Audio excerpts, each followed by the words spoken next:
Hello guys, welcome. आज के इस वीडियो में दोस्तों हम लोग सॉल्व करेंगे इलस्ट्रेशन नंबर 5। आपका चैप्टर है सैलरी फॉर सी इंटरमीडिएट। ठीक है, अब देखते हैं दोस्तों इस क्वेश्चन को, और इस क्वेश्चन के माध्यम से हम समझने का प्रयास करेंगे व्हाट इज लीव इनकैशमेंट। सबसे पहले हम दोस्तों क्वेश्चन पढ़ेंगे, फिर हम लोग समझेंगे लीव इनकैशमेंट क्या होता है, और फिर उसके बाद दोबारा से क्वेश्चन पढ़ के क्वेश्चन को हम लोग सॉल्व करेंगे। ठीक है, चलिए देखते हैं क्वेश्चन में क्या बोलता है। बोल रहा है मिस्टर गुप्ता है, गुप्ता जी है क्या, वो रिटायर हो रहे हैं 1/12/2022 को। ठीक है सर, उन्होंने 20 साल की अपनी सर्विस जो है वो ख़त्म कर दी है और रिसीव कर की है उनको leave salary of 5 lakh rupees. उनको लीव सैलरी मिली है 5 लाख रुपए की। ठीक है sir, other details of salary income यहाँ पे साफ साफ दी है कि बेसिक सैलरी उनकी 5,000 पर मंथ है, जो कि 1,000 रुपये बढ़ा दी गई थी विद इफेक्ट फ्रॉम 1/4/22। ठीक है, डियरनेस अलाउंस यानी कि डीए है 3,000 रुपीज़ पर मंथ, जिसमें कि 60% forms part of retirement benefits. Okay sir, commission दिया है 500 रुपीज़ पर मंथ वाला कमीशन है यहाँ पर टर्नओवर वाला कमीशन नहीं है। ये बात आपको एक बार याद रखनी होगी। ठीक है, आगे बढ़ते हैं। अगली बात क्या की गई, साथ में उनको बोनस मिला है दोस्तों 1,000 रुपये पर मंथ का, और लीव अवेल्ड ड्यूरिंग सर्विस, पूरे 20 साल की सर्विस में उन्होंने केवल 480 लीव्स अवेल की हैं, और उनको एंटाइटल्ड थी कि वो हर वर्ष 30 डेज की लीव ले सकते थे, 30 दिनों की लीव वो ले सकते थे। अब ये सब क्या मतलब है, अगर आपको समझ में नहीं आ रहा है, इन केस, वैसे तो आपको समझ में आना चाहिए क्योंकि आप क्वेश्चंस पे आ गए हो, लेकिन अगर इन केस आपको रिवाइज करना पड़ रहा है, समझ में अभी थोड़ा याद नहीं आ रहा है, तो एक काम करते हैं, पहले समझ लेते हैं दोस्तों कि क्या होती है लीव सैलरी, क्या होती है लीव इनकैशमेंट। उसको समझने के बाद ये सब चीज़ें हमारे लिए बहुत आसान हो जाएंगी। ठीक है, चलिए शुरू करते हैं, समझते हैं पहले व्हाट इज लीव इनकैशमेंट। यहाँ क्या पूछ रहा है, you are required to compute is leave salary, taxable leave salary, कितना सैलरी, जो लीव वाली सैलरी कितनी उनको मिली है, जिसमें से टैक्सेबल पोर्शन इसका कितना है, वो यहाँ पर हमको कैलकुलेट करना है। तो आइए इस क्वेश्चन को हम लोग देखते हैं। उसके पहले दोस्तों समझते हैं कि क्या होता है, what is leave encashment. What is leave encashment, आइए देखते हैं। सबसे पहले पढ़ते हैं यहाँ से, उसके बाद इस चीज़ को हम लोग देखेंगे। लीव इनकैशमेंट, लीव सैलरी और leave encashment. Generally employees are allowed to take leave during the period of service. अब दोस्तों मान लीजिए क्या कोई एम्प्लॉय एक काम करता है और वो 365 दिन साल के काम करता है। अब ज़रूरी तो क्योंकि आदमी है, वो रोबोट तो है नहीं, तो उसको कभी ना कभी दिक्कत आ सकती है, कभी कभी उसको बीमार हो सकता है, उसको कहीं जाना पड़ सकता है, कुछ ऐसी इमरजेंसीज आ सकती हैं, या फिर उसको कोई काम पड़ सकता है। उस केस में नॉर्मली क्या होता है, जनरली क्या होता है, एम्प्लॉयर जो है वो अलाउ करते हैं कुछ दिनों का पेड लीव्स, कि आप अगर दिन छुट्टी भी ले लेते हो तो फिर तो भी आपकी पगार जो है, तो भी आपकी सैलरी जो है वो काटी नहीं जाएगी। उसी को दोस्तों हम लोग बोलते हैं लीव इनकैशमेंट या फिर लीव सैलरी, यानी कि आपने लीव तो ली लेकिन आपको उसकी भी सैलरी मिलेगी। तो जनरली ऐसा रूल होता है, और यहाँ पे लिखा हुआ है कि 30 डेज मैक्सिमम एक अलाउड लिमिट जो यहाँ पर दी गई। वैसे तो दे सकते हैं कुछ भी, कोई इसकी लिमिट नहीं है। एग्जाम्शन वाली जो लिमिट है वो है दोस्तों 30 दिन का यहाँ पे अलाउ किया जाता है। आगे चल के उसको हम लोग पढ़ेंगे। तो दोस्तों उसी को हम लोग बोलते हैं लीव इनकैशमेंट। अब उसके बारे में हम लोग पढ़ते हैं, दो इसमें भी हम लोग डिवाइड करेंगे दोस्तों। एक होगा हमारे गवर्नमेंट एम्प्लॉय और एक होंगे हमारे नॉन गवर्नमेंट एम्प्लॉय। आता है सेक्शन 10(10)(a) के अंदर। आइए दोस्तों पढ़ते हैं क्या बोल रहा है। लीव इनकैशमेंट क्या होता है हमने समझ लिया, व्हाट इज लीव इनकैशमेंट हमने थोड़ा बहुत देख लिया। ठीक है, अब अगर आपको ड्यूरिंग सर्विस मिला है किसी प्रकार का लीव इनकैशमेंट, तो वो फुल्ली टैक्सेबल हो जाएगा, वो पार्ट फॉर्म कर लेगा आपकी सैलरी का। तो वहाँ पर किसी प्रकार का आपको डिडक्शन, स्पेशल एग्जाम्पशन कोई देखने को यहाँ पर नहीं मिलेगा। स्पेशल एग्जाम्पशन आपको 10(10)(a) का यहाँ पर देखने को नहीं मिलेगा, अगर आपको ड्यूरिंग सर्विस लीव इनकैशमेंट मिल गया है। सेम ग्रेचुटी वाला काम है यहाँ पर। ठीक है, अब आगे रिसीव अगर करते हैं आप ऑन रिटायरमेंट और सुपर नोशन और अदरवाइज, यानी कि डेथ वगैरह केस में आपने नौकरी छोड़ दी, उसके बाद आपने अगर इसको रिसीव किया, तो वहाँ पे दो केसेस बनेंगे। पहला केस, अगर आप एक गवर्नमेंट एम्प्लॉय हो तो आंख बंद करके क्या करना है, हमको फुल्ली एग्जाम्प्ट करना है अंडर सेक्शन 10(10)(a). आंख बंद करनी है और पूरा का पूरा आपको एग्जाम्प्ट कर देना है गवर्नमेंट एम्प्लॉय के केस में। लेकिन अगर आप गवर्नमेंट एम्प्लॉय नहीं हो, यानी कि आप कोई और एम्प्लॉय हो, तो उस केस में least of the following exempt हो जाएगा। क्या एग्जाम्प्ट हो जाएगा, इन सब में से जो सबसे ज़्यादा कम आएगा, सबसे ज़्यादा लीस्ट होगा, वो क्या है दोस्तों, या तो 3 लाख रुपए, ग्रेचुटी केस में ये था 20 लाख रुपए। लीव सैलरी एक्चुअल, जो कि आपको एक्चुअली रिसीव हुई, वो 10 महीने का एवरेज सैलरी प्रीसीडिंग रिटायरमेंट के जस्ट पहले वाली 10 महीने की एवरेज सैलरी कैसे निकालेंगे हम समझेंगे अभी।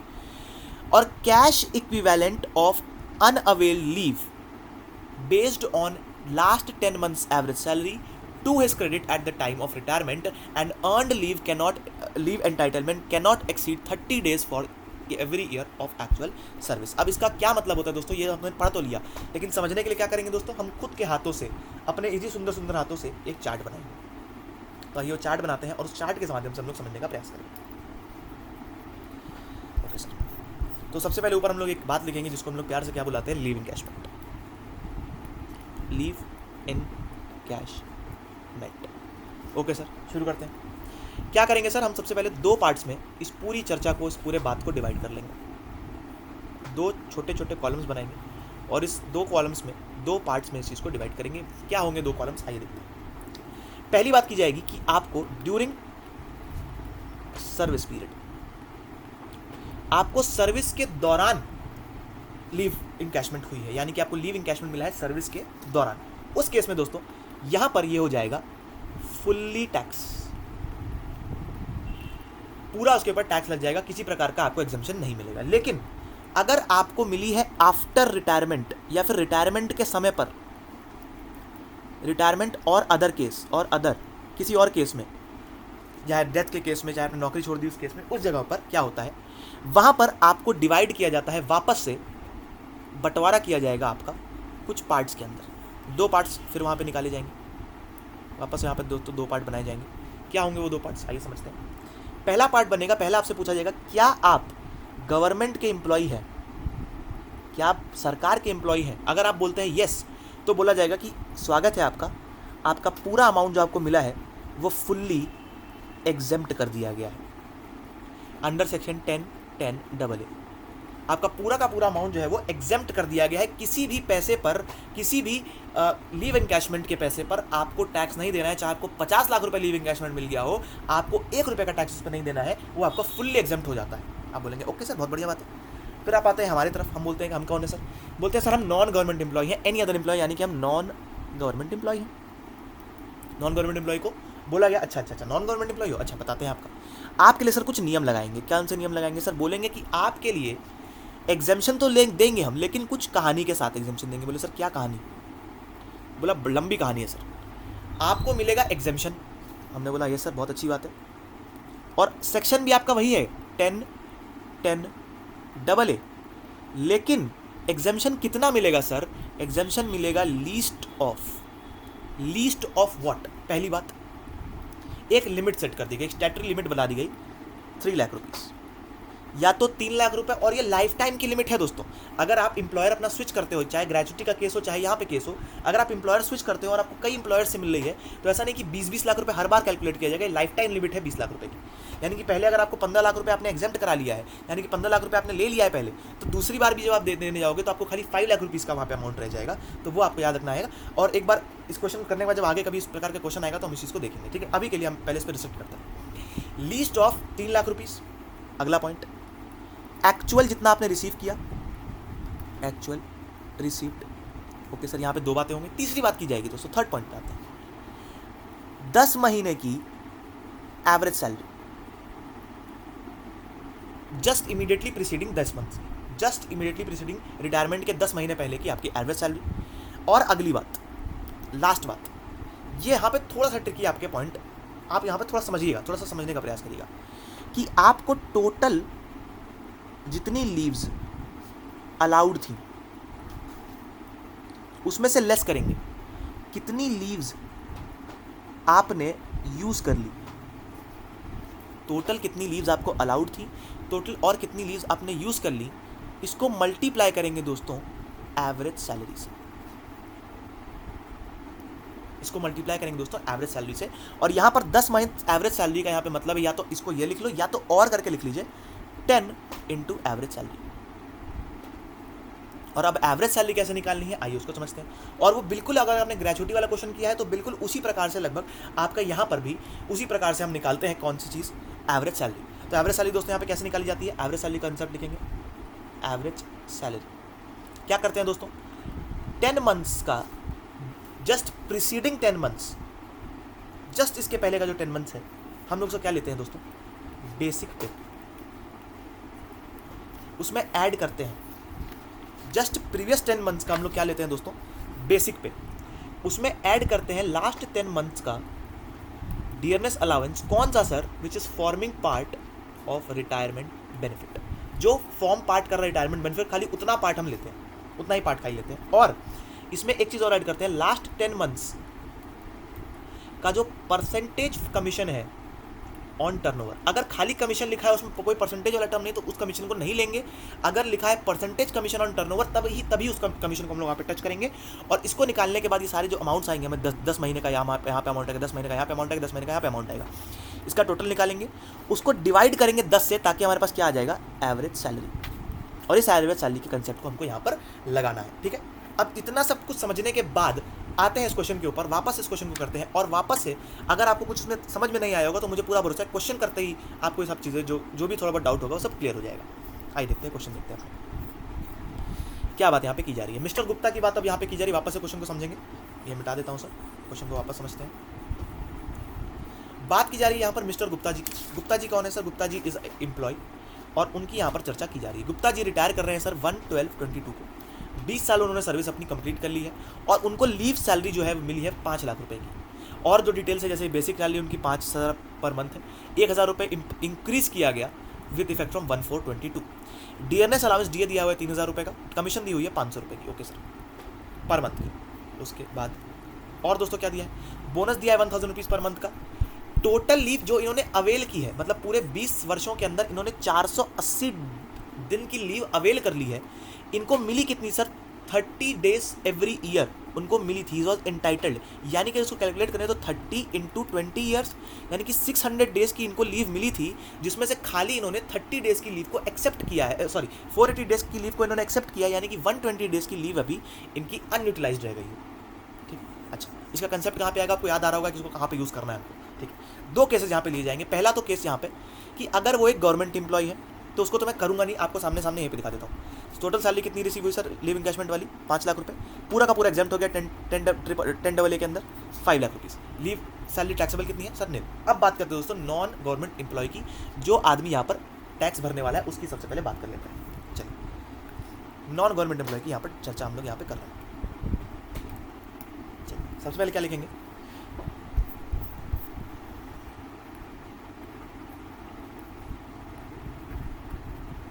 Taxable leave encashment in case of non government employee. अच्छा, यहां पर आइए देखते हैं वो दोस्तों फटाफट से। पहली बात हम क्या करते हैं, सबसे पहले दोस्तों क्या लिखते हैं, लीव एनकैशमेंट जो कि हमने रिसीव किया। कितना रिसीव किया दोस्तों? 5 लाख रुपीज़। इसमें से हमको क्या करना है दोस्तों? कुछ लेस करना होगा। आइए लेस करते हैं। क्या लेस करेंगे? एग्जेम्पशन 10/10 का क्या होगा एग्जेम्पशन? लीस्ट ऑफ, सब में से, इन सब में से सबसे कम। पॉइंट नंबर ए 3 लाख रुपए। पॉइंट नंबर बी एक्चुअल, तो यहां आ जाएगा 3 लाख। एक्चुअल कितना रिसीव हुआ दोस्तों? 5 लाख रुपीज।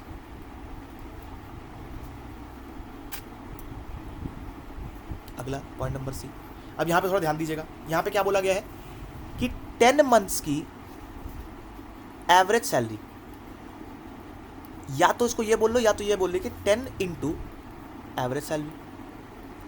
तो हर केस में दोस्तों हमको क्या निकालनी है? Average salary. तो आइए एवरेज सैलरी को सबसे पहले कैलकुलेट करते हैं। एक पेज और ऐड कर लेता हूँ, यहाँ पर कैलकुलेट करते हैं दोस्तों एवरेज सैलरी। अब यहाँ थोड़ा ध्यान दीजिएगा, एवरेज सैलरी कैसे कैलकुलेट करते हैं दोस्तों? हम लोग लेते हैं प्रीवियस 10 मंथ्स की जस्ट प्रीसीडिंग रिटायरमेंट इमीडिएटली वाली, रिटायरमेंट वाली 10 मंथ्स का बेसिक पे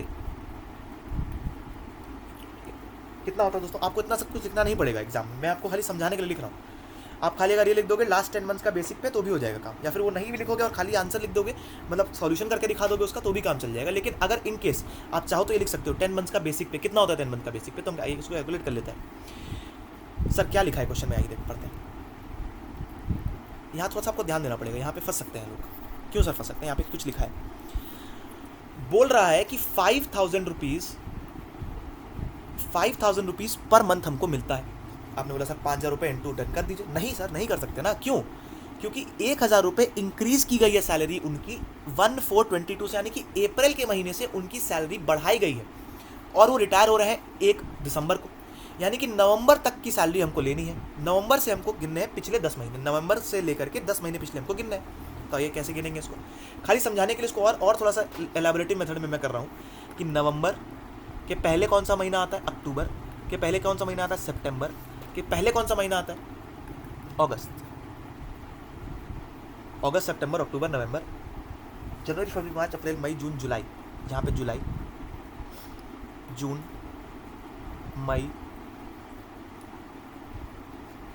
मई, जून, जुलाई, अगस्त, सितंबर, अक्टूबर, नवंबर, अप्रैल, मार्च। अच्छा, मार्च पिछला 10 महीना वापस से लिखते हैं। चलिए यहीं लिख लेते हैं क्योंकि यहाँ पे थोड़ा साफ नहीं हो रहा है, एवरेज सैलरी वाली जगह पे ही इसको लिख लेते हैं। बेसिक पे दोस्तों वापस हम लिख रहे हैं, आप कैलकुलेट करते हैं पिछले 10 महीनों को, ठीक है, केवल समझाने के लिए इसको और एलैबोरेटिव मेथड में मैं कर रहा हूँ। आप जब क्वेश्चन सॉल्व करेंगे बहुत जल्दी आप इस चीज़ को कर पाएंगे, लेकिन केवल समझाने के पर्पज से बहुत एलैबोरेटिव के मेथड से हम लोग यहाँ पे कर रहे हैं, ठीक है। रिटायर की डेट है इनकी 1/12/22, यानी कि 1 दिसंबर। इसके जस्ट प्रीवियस के 10 महीने हम लोग गिनना है, इसके जस्ट प्रीवियस के 10 महीने, यानी कि हम बात कर रहे हैं दोस्तों नवंबर की, हम बात कर रहे हैं दोस्तों अक्टूबर की, हम बात कर रहे हैं दोस्तों सितंबर की, हम दोस्तों बात कर रहे हैं अगस्त की। कितने महीने हो गए, लास्ट 4 मंथ्स हो गए।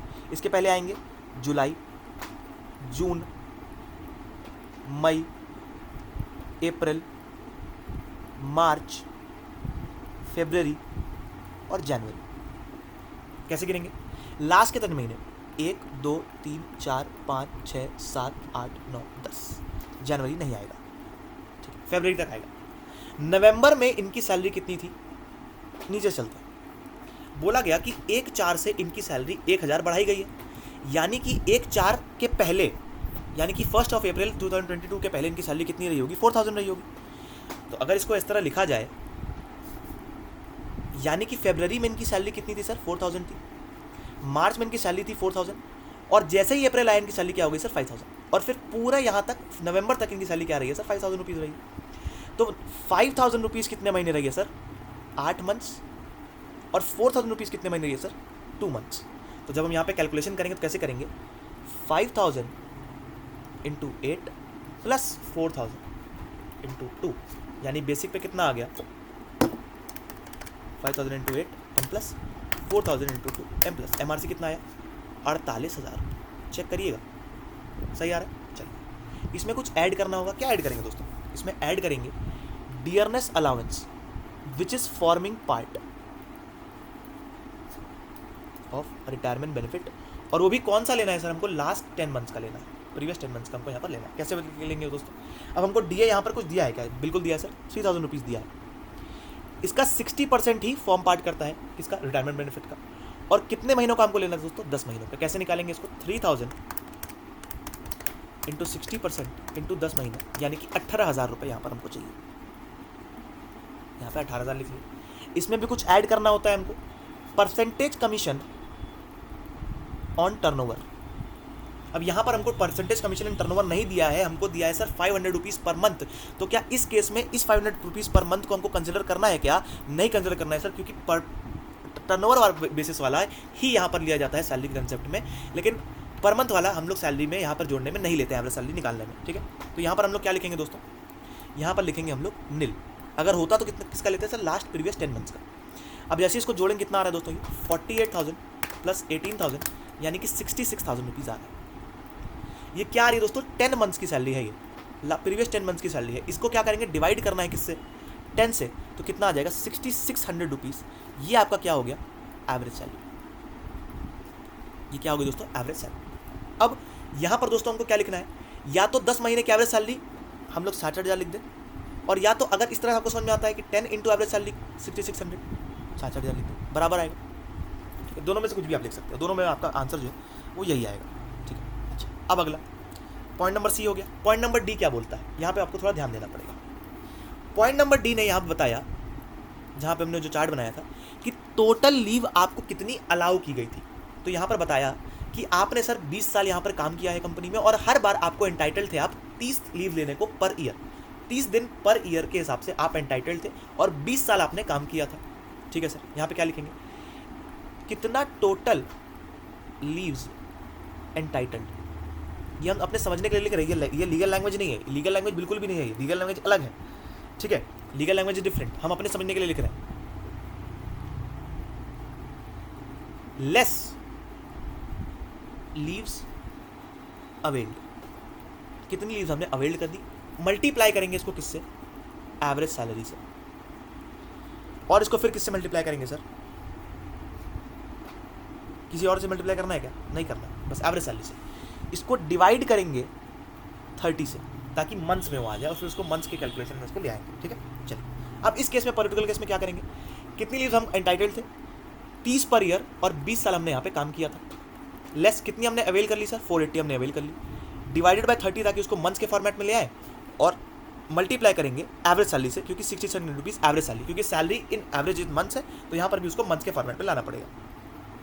तो ये हो जाएगा 600 माइनस 480 डिवाइडेड बाय 30 इंटू 6600। अब इस केस में क्या करें, 120 अपॉन 30 इंटू 6600, या तो इसको लिख लीजिए 120 अपॉन 30 मतलब कि 4 मंथ्स इंटू 6600, कितना आता है 26,400 रुपीज़। तो अब देखना है हमको कि लीस्ट वाला कंसेप्ट कौन सा है। तो अब अगर देखा जाए तो सबसे लीस्ट कौन सा आ रहा है सर, 3 लाख, 5 लाख, 66,000 और 26,400 में सबसे लीस्ट क्या आ रहा है 26,400। तो कितना हो जाएगा सर हमारा एग्जेम्प्ट 26,400। तो टैक्सेबल कितना हो गया,